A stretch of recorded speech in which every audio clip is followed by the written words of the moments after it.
সর্বশেষ যে লোকটা জান্নাতে যাবে তাকে আল্লাহ তাআলা জাহান্নামের আগুনে পোড়াতে পোড়াতে ছাই বানিয়ে ফেলবে। আল্লাহ বলবেন, জিব্রাইল যাও একটু দেখো একটা মাত্র সেজদা দিয়েছে আমাকে, এরকম কাউরে পাওয়া যায় কিনা। খুঁজে খুঁজে কাউরে পাবে না। আল্লাহ বললেন আবার দেখো, খুঁজে খুঁজে একজনকে পাবে, সামান্য ইমানের।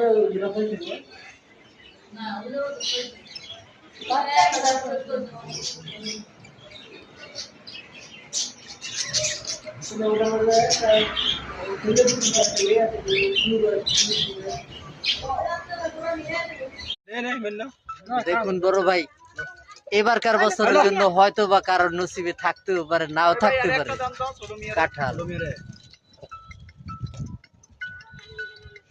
অলরেডি 3টা খাইছি, 3টা। কিন্তু ভাই একটাই রিকোয়েস্ট, এনে কেউ ভরাইন না ভাই, এনে আমরা বসি। এ ভাই অনেক কিছু ভরাইন না, তারপর ভরাইতেছে ওই যদি চট করে মুখ আরে কই যাবে ভাই ছোট করে দিয়ে দেন এটা আর খাইতাম না। খাইবেন না? এইবারকার বছরের